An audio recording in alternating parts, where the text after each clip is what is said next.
Dia hanya makan satu tongkol jagung bakar, lalu menjadi legenda bisnis, semua karena barusan anaknya kepedesan sampai menangis. Dia ingin anaknya makan lebih sedikit, tapi anaknya malah berkata, Aku suka. Kelihatannya enak. Richard langsung mengamati sekelilingnya, dia menemukan bahwa orang-orang suka menambahkan banyak cabai ke makanan mereka. Lalu dia mendapat ide brilian, jika keripik kentang juga dilapisi saus cabai yang lezat, bukankah itu bisa laku keras? Begitu terpikir, langsung dikerjakan, dia segera membeli berbagai bahan untuk membuat saus cabai. Dia bersiap membuat saus cabai yang pas, tapi karena tidak punya pengalaman, setiap kali mencoba, anaknya sampai menjerit kepedasan. Bahkan kadang seluruh keluarga ikut jadi korban. Namun, saat keluarganya terus mencoba dan menyesuaikan resep saus cabai, di pasaran ada pihak yang mulai bermain dengan teknologi dan produk ekstrim. Mereka hanya memakai tabung reaksi dan pipet untuk mencampur ekstrak cabai. Meski cara ini bisa membuat tingkat kepedasan berlipat, Richard tetap yakin hanya dengan bahan paling otentik dan teknik tradisional Meksiko, hasilnya akan terbaik. Barulah bisa menghasilkan saus cabai dengan cita rasa unik. Demi meraih keberhasilan, seluruh keluarga mencoba semua jenis cabai yang bisa dibeli di pasaran. Agar bahan-bahannya bisa tercampur rata dengan sempurna, mereka meminjam alat treadmill milik hamster kecil mereka. Setelah berkali-kali melakukan penyesuaian dan perbaikan, akhirnya kentang goreng itu disajikan kepada si bungsu. Begitu digigit, dia masih kepedasan sampai berteriak-teriak. Tapi kali ini justru rasa pedas yang dia suka, sensasi menantang itu. Camilan terhebat sepanjang sejarah pun lahir, dan inilah yang kelak menjadi kenangan masa kecil yang digemari di seluruh dunia, Cheetos pedas. Camilan kecil ini juga benar-benar mengubah nasib Richard sang petugas kebersihan. Sebagai orang biasa dari lapisan paling bawah, bagaimana dia bisa membalikkan keadaan? Setelah menonton kisah nyata ini, kamu akan menemukan jawabannya. Awalnya, Richard hanyalah seorang petugas kebersihan paling bawah di pabrik, namun justru dari pekerjaan yang tampaknya sepele inilah segalanya bermula. Pekerjaan itu pun ia dapatkan dengan susah payah setelah memohon ke sana-sini. Karena ia orang Meksiko, sejak kecil ia sudah mengalami tak terhitung banyaknya perundungan. Lebih sial lagi, ia juga harus menghadapi ayahnya yang pemabuk dan sering melampiaskan amarah padanya. Bahkan di sekolah pun keadaannya tidak lebih baik. Setiap hari, bekal makan siangnya adalah burrito buatan ibunya, dan anak-anak kulit putih menganggap makanan itu menjijikan. Setiap kali melihatnya mereka langsung membuangnya ke lantai. Namun saat ibunya tahu tentang hal ini, bukannya mengganti bekal anaknya, ia justru membuatkan satu lagi.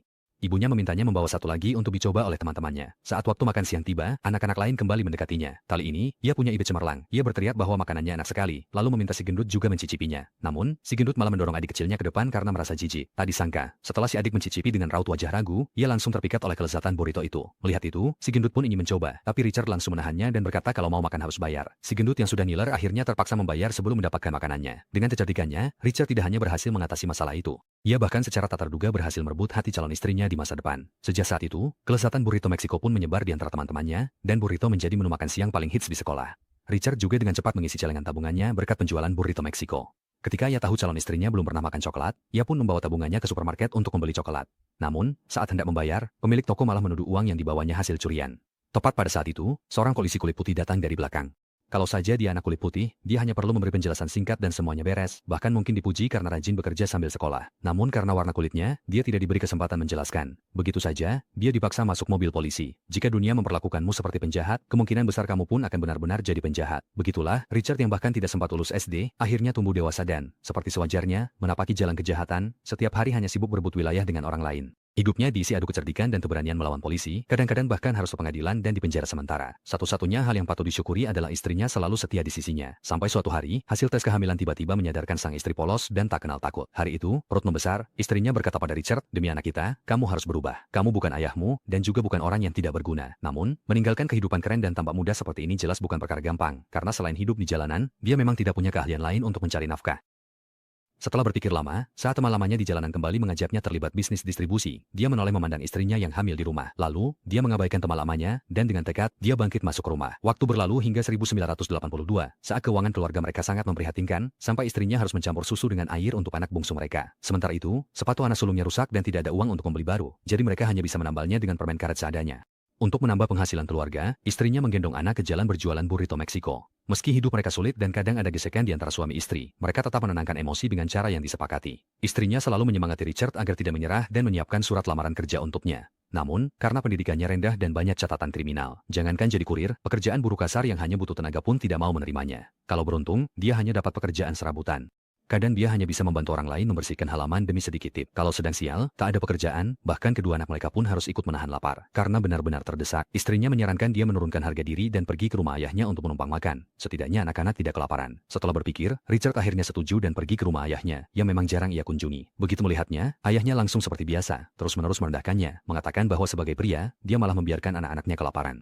Meskipun hatinya sangat tidak senang, Richard tetap tidak membantah, karena memang apa yang dikatakan ayahnya itu benar. Saat hendak pulang, ibunya memberikan lilin doa kepada istrinya, katanya lilin itu bisa membawa keberuntungan bagi mereka. Namun, ayahnya malah berkata bahwa apapun yang diberikan kepadanya tidak akan ada gunanya. Richard tidak menanggapi, dan pergi dari rumah orang tuanya dengan perasaan kesal. Walaupun tidak terlalu percaya, begitu sampai di rumah, istrinya tetap menyalakan lilin itu, karena bagi orang yang sudah kehabisan jalan seperti mereka, lilin itu setidaknya menjadi penghiburan batin. Agar tidak dipermalukan ayahnya lagi, Richard membuat pilihan baru dalam hidupnya. Ia menelan harga diri dan menemui teman lamanya di jalanan, berniat kembali ke pekerjaan lamanya. Namun, bos di sana langsung menolaknya. Setelah tahu bos itu bekerja di pabrik siang hari, Richard memohon agar bisa membantunya masuk. Hal ini membuat semua orang di sana tertawa terbahak-bahak, karena bagi mereka, bekerja di pabrik adalah keberuntungan luar biasa. Meskipun bos itu masih menyimpan rasa kesal karena Richard pernah pergi tanpa pamit, pada akhirnya hati manusia tetaplah lembut. Melihat permohonan Richard yang sungguh-sungguh, bos itu akhirnya luluh dan setuju untuk membantunya dengan memberikan rekomendasi di pabrik. Richard akhirnya mendapatkan kesempatan di pabrik Fedoli, namun di sini mereka tidak membutuhkan CV yang sudah dipersiapkan sebelumnya, melainkan harus mengisi formulir lamaran dari awal. Melihat formulir yang penuh dengan kolom yang harus diisi, Richard yang bahkan tidak lulus SD pun langsung kebingungan. Dia tidak menyangka, untuk menjadi petugas kebersihan saja ternyata butuh ijazah SMA. Dengan cemas, dia terpaksa meminta izin ke resepsionis untuk membawa pulang formulir itu dan mengisinya di rumah. Setelah istrinya tahu, dia langsung membantu Richard memasukkan ijazah SMA dan mengisi formulir lamaran pekerjaan. Namun saat wawancara, atasan yang mewawancarainya ternyata juga lulusan SMA yang sama. Belum sempat mengobrol banyak, atasan itu langsung menyadari ijazah yang dicantumkan Richard hanyalah hasil rekayasa. Melihat harapannya untuk mendapatkan pekerjaan pupus, Richard buru-buru menahan atasan itu. Demi memastikan keluarganya bisa makan, sekali lagi ia menelan harga dirinya. Meskipun saya tidak berpendidikan, tapi saya punya hati yang tulus seperti apel. Yang disebut hati apel itu, maksudnya adalah meskipun hidup miskin dan sering kelaparan, tetap punya tekad yang kuat. Kalau bukan karena terpaksa, siapa yang mau merendahkan diri di depan orang lain? Melihat Richard yang matanya berkaca-kaca, atasan yang terharu akhirnya memutuskan memberinya kesempatan. Mendapatkan pekerjaan tetap, Richard seperti mendapat suntikan semangat. Di hari pertamanya ia dengan penuh keyakinan berjanji kepada atasannya bahwa ia pasti akan menjadi petugas kebersihan terbaik di sini. Meskipun di departemennya hanya ada 2 orang. Meskipun pekerjaan sehari-harinya membosankan, namun hal itu sama sekali tidak mempengaruhi semangatnya dalam bekerja. Tetapi di saat yang sama hal itu membuatnya merasakan krisis. Setelah terbiasa dengan alur kerja, Richard menjadi sangat tertarik pada jalur perakitan pabrik. Melihat teknisi bekerja di dekatnya, dia tidak dapat menahan diri untuk bertanya tentang proses produksi Cheetos, tetapi akhirnya malah dipermalukan oleh pihak lain. Dia dengan marah mengambil pel dan memukuli orang itu.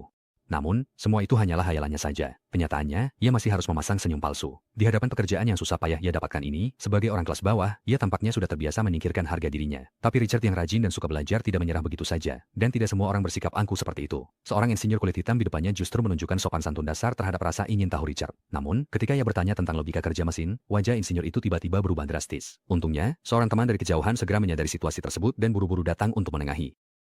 Setelah itu, ia menjelaskan aturan di tempat ini kepada sahabatnya. Di sini ada pembagian tingkat yang sangat ketat. Barisan para eksekutif pabrik, mereka mendapat gaji dan tunjangan tertinggi, termasuk 5 asuransi dan 1 dana pensiun, dan suka membuka botol sampanye. Berikutnya manajer lantai pabrik, meski gaji mereka lumayan, tugas mereka banyak, dan kalau terjadi masalah, merekalah yang harus bertanggung jawab. Baris ketiga para insinyur pabrik, meski mereka pekerja kerah biru, keahlian mereka tidak tergantikan, sampai-sampai para manajer harus memperhatikan sikap mereka. Di antara orang-orang ini, paling hebat dia, karena lebih dari setengah staf tingkat atas declines hasil didikannya. Namun, karena masalah warna kulit, meski sudah kerja keras 15 tahun, dia tetap tak punya harapan naik jabatan, sehingga dia sangat tidak suka jika ada yang bertanya soal teknis kepadanya. Di tingkat paling bawah ada orang seperti Richard tak punya hari libur, gaji tak usah dibicarakan, hanya cukup untuk bertahan hidup. Selain itu, di sini ada aturan tidak tertulis. Karyawan paling bawah tak berhak komunikasi langsung dengan atasan lebih tinggi, karena ini soal penghormatan pada atasan langsung. Tapi Richard tak mau jadi tukang bersih-bersih seumur hidup. Meskipun setengah hidupnya sebelumnya dia hanyalah seorang pecundang, saat ini dia mulai punya keinginan untuk bangkit. Dia ingin menjadi eksekutif perusahaan, menjadi seseorang seperti presiden perusahaan. Presiden itu adalah orang yang hampir mengalahkan Coca-Cola, dan dia juga adalah manajer langsung pabrik Frito-Lay yang dikelola oleh Pepsi. Langkah pertama untuk naik ke atas tentu saja adalah belajar dari orang-orang hebat. Maka keesokan harinya, dia pun seperti waktu kecil, membawa burrito lezat dan ingin makan siang bersama Clarence. Kali ini, Clarence tidak menolak. Namun, Clarence malah bertanya apa sebenarnya yang dia inginkan. Richard terlebih dahulu menyampaikan rasa hormatnya, lalu mengungkapkan niatnya untuk belajar dan berkembang, terlihat dari sikapnya yang tulus. Akhirnya, Clarence memberinya kesempatan untuk makan siang bersama, membuat teman baiknya dari kejauhan menatap dengan iri. Sepertinya Richard memang punya harapan. Sejak saat itu, Richard pun menjadi asisten kecil Clarence. Meskipun saat itu Clarence masih belum setuju untuk mengajarinya, sampai suatu hari, di sela-sela pekerjaannya, Richard melirik ke arah mesin. Dia pun langsung menemukan sebuah masalah besar di dalamnya. Hari itu, Richard memperhatikan keripik kentang yang gosong. Ia bertanya kepada Clarence apakah perlu memeriksa suhu minyak yang terlalu tinggi. Namun Clarence malah memberitahunya bahwa keripik yang berubah warna akan dipilih dan dibuang oleh para pekerja. Richard pun tak bisa menahan diri untuk berkomentar. Orang-orang memang selalu suka menyingkirkan yang warnanya berbeda, dan Clarence pun sebenarnya juga begitu, bukan? Kalau tidak, dia pasti tidak akan menjadi insinyur selama 15 tahun. Tak lama kemudian, Clarence memanggil Richard yang sedang mengepel lantai, lalu membawanya ke tempat tertinggi di bengkel. Ia berkata, "Aku hanya perlu mendengarkan dengan saksama, maka aku akan tahu mesin mana yang bermasalah." Jika ada sekrup kendor, aku bisa mengetahuinya, kata Clarence. Richard mencoba memejamkan mata untuk merasakannya, tapi ia sadar dirinya belum mampu. Clarence bilang, kalau kamu belajar dariku, nanti kamu juga akan bisa merasakannya. Ini berarti Richard akhirnya benar-benar jadi murid Clarence seperti yang ia inginkan. Hari-hari berikutnya, Richard selalu datang 1 jam lebih awal dan pulang 1 jam lebih lambat demi belajar mesin dari Clarence. Tak butuh waktu lama, ia pun menguasai cara mengoperasikan dan memperbaiki peralatan. Saat Clarence cuti, Richard bahkan bisa menggantikan gurunya menyelesaikan pekerjaannya. Padahal, dia hanya petugas kebersihan yang digaji per jam. Namun, tak lama kemudian, ia justru terpilih sebagai karyawan terbaik bulan ini. Namun, ketika segalanya tanpa berjalan ke arah yang baik, takdir malah mempermainkannya dengan cara yang luar biasa. Setelah melewati masa keemasan dengan pertumbuhan pesat, Amerika Serikat pada tahun 1980-an memasuki masa resesi ekonomi. Demi menjaga kesejahteraan kelas kaya, banyak subsidi untuk kelompok berpenghasilan rendah dipangkas, banyak pabrik tutup, dan diikuti dengan gelombang besar pengangguran. Tidak ada yang berbelanja, sehingga pesanan yang diterima pabrik pun semakin sedikit. Pada saat seperti ini, jangankan promosi, bisa mempertahankan pekerjaannya saja sudah sangat beruntung. Berulang kali permohonan mutasi Richard ditolak mentah-mentah. Demi memenuhi kebutuhan dasar keluarganya, ia terpaksa mencari pekerjaan paruh waktu lagi di sebuah supermarket. Semakin buruk kondisi ekonomi, semakin sulit pula kehidupan masyarakat kelas bawah. Bagaimana mungkin mereka dibilang tidak cukup bekerja keras? Tak lama kemudian, tibalah tahun 1992.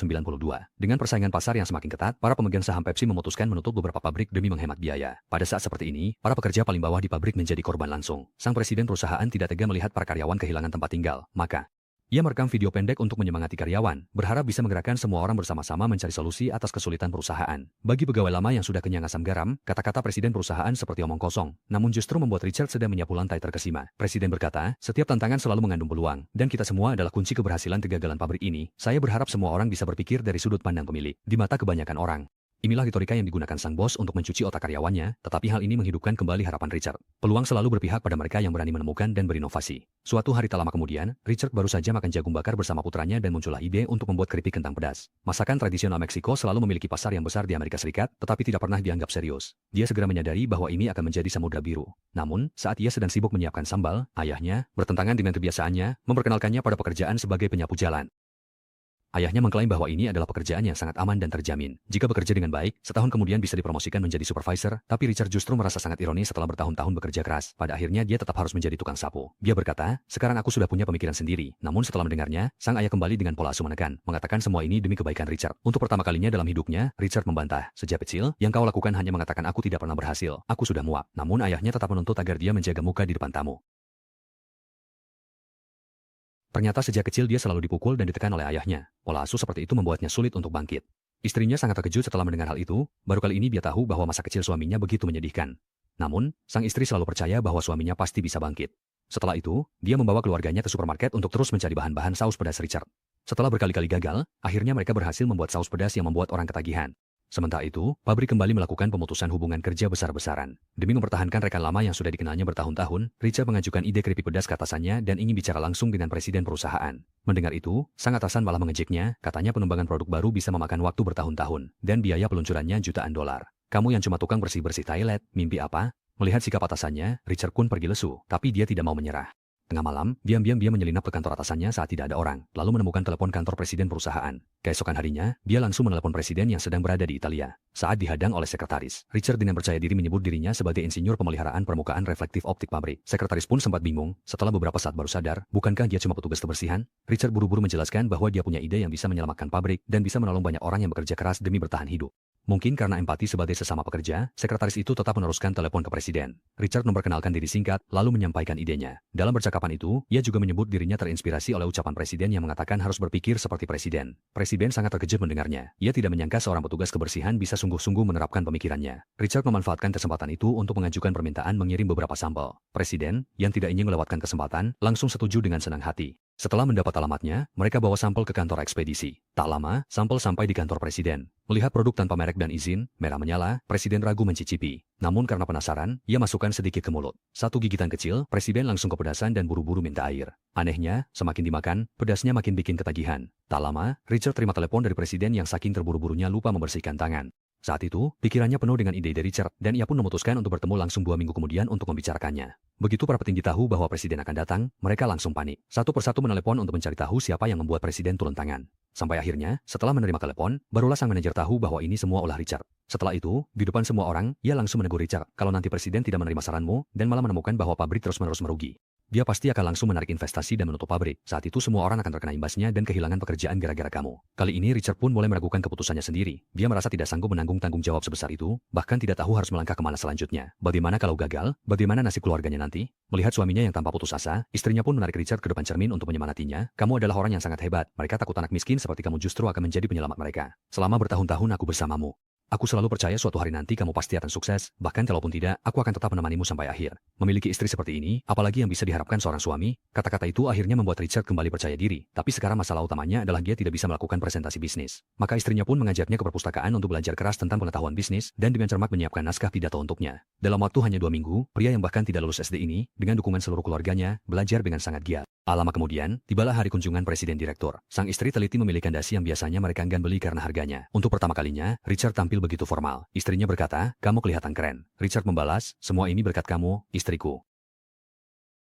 Namun, saat tiba waktunya memasang dasi, sang istri malah berpura-pura tidak bisa, lalu memberikan kesempatan itu kepada ayah Richard. Setelah sekian tahun, sang ayah akhirnya melepaskan prasangka yang telah lama ia simpan. Tidak hanya mengakui kehebatan putranya, tapi juga dengan tulus meminta maaf atas sikapnya selama ini.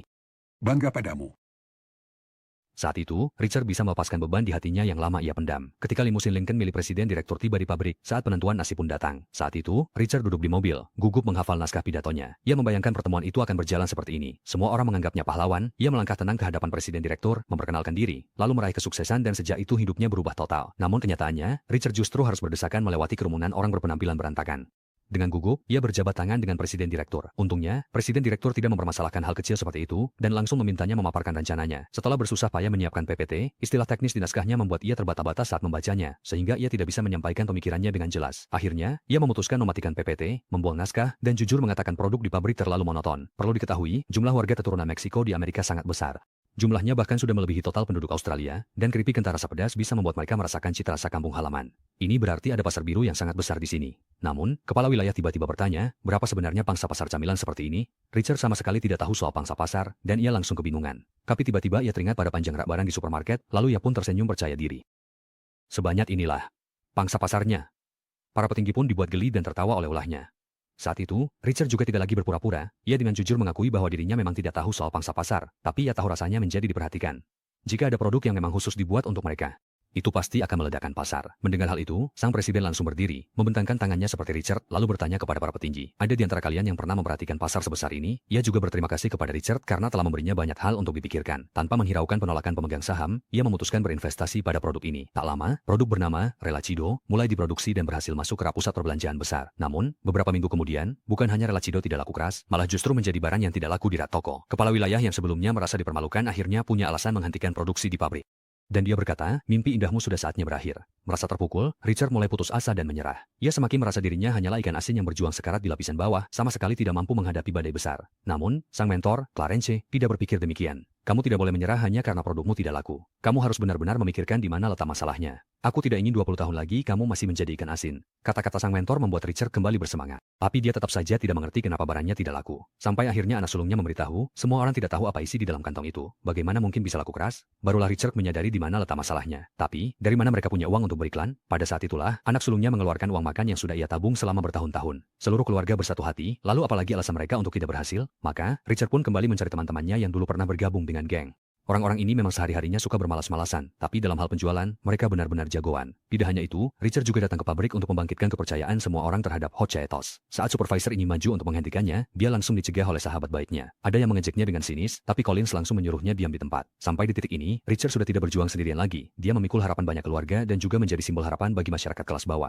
Semua orang di sini paham, Hot Cheetos tidak laku bukan karena rasanya yang tidak enak. Akhirnya, di bawah ajakan penuh semangat dari Richard, semua orang ikut bergabung dalam tim promosi Hot Cheetos. Mereka melakukan roadshow gila-gilaan di setiap sudut jalan, lalu membagikan sambal gratis agar orang-orang bisa mencicipi Hot Cheetos. Richard bahkan membawa seluruh keluarganya ke supermarket untuk memborong produk ini, demi menciptakan sensasi dan menarik perhatian. Ketika ada yang penasaran dan bertanya apa yang dia jual, dia langsung memanfaatkan kesempatan itu untuk mempromosikannya. Dalam waktu singkat, Hot Cheetos muncul di berbagai tempat di seluruh wilayah, persis seperti burrito Meksiko yang sering dimakan Richard saat kecil. Tak lama kemudian, Hot Cheetos menjadi camilan yang sangat populer di wilayah itu. Beberapa waktu setelahnya, produk ini bahkan sempat terjual habis. Ketika data penjualan sampai ke presiden perusahaan, ia penasaran dan bertanya kepada kepala wilayah berapa dana promosi yang dikeluarkan. Namun, ternyata tidak sepeser pun dana promosi digunakan. Segera setelah itu, presiden perusahaan menelepon Richard dan memintanya segera meningkatkan produksi hingga 5 juta kotak. Saat itu juga, pabrik yang hampir bangkrut menjadi benar-benar heboh. Semua lini produksi dijalankan penuh, dan semua karyawan yang sebelumnya diberhentikan dipanggil kembali untuk lembur semalaman. Saat ini, chai tos pedas bukan lagi sekadar camilan, melainkan telah menjadi wadah bagi mimpi dan harapan Richard serta semua orang di sana. Di baliknya, banyak keluarga yang menggantungkan hidup dan masa depan mereka. Semangat kerja semua orang pun membara. Demi mengejar pesanan, mesin-mesin pabrik hampir kepanasan. Hanya dalam waktu setengah tahun, pabrik ini sudah melampaui masa kejayaannya yang terdahulu, dan semua lembur pun kembali seperti dulu. Mereka pun kembali mendapatkan penghasilan stabil. Suatu hari, Collins datang dengan senyum lebar di wajahnya. Tak perlu ditebak lagi, akhirnya dia dipromosikan menjadi manajer pabrik. Sambil ikut senang untuk burunya, Richard dengan gugup menanyakan perpindahan posisinya. Dia tidak berani berharap terlalu tinggi, hanya ingin menjadi teknisi perbaikan mesin yang dihormati. Namun setelah mendapat jawaban penolakan, Richard kembali merasa sangat kecewa. Yang membuatnya semakin sesak, saat itu atasannya malah memerintahkannya naik ke lantai atas dan membersihkan toilet. Walaupun sangat tidak rela, dia tetap harus menuruti. Namun ketika dia baru saja mendorong peralatan ke lantai 2, secara tak terduga dia bertemu dengan presiden direktur yang sedang berdiri di depan pintu kantor.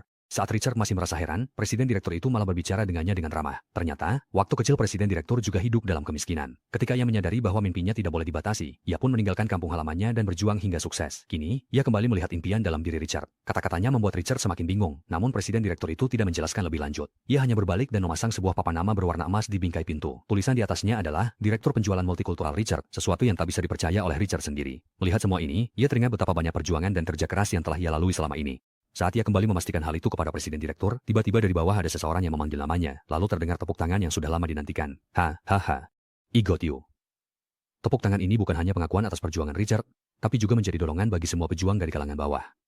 Sampai ia duduk di kantornya sendiri, Richard masih merasa seperti sedang bermimpi. Setelah menenangkan diri, hal pertama yang ia lakukan adalah menelepon istrinya yang sedang bekerja. Butuh dasi. Istrinya yang menerima kabar itu langsung menangis haru, lalu berjongkok di lantai. Itulah tadi alur cerita film Famine, Hot. Terima kasih sudah nonton video ini sampai habis. Jangan lupa untuk like, share, dan subscribe channel Short Film untuk pembahasan film lainnya. Jika kalian ingin request pembahasan film silakan komen di bawah. Sampai jumpa di video selanjutnya, dan semoga harimu menyenangkan. Jangan lupa ikuti Facebook dan Instagram kita.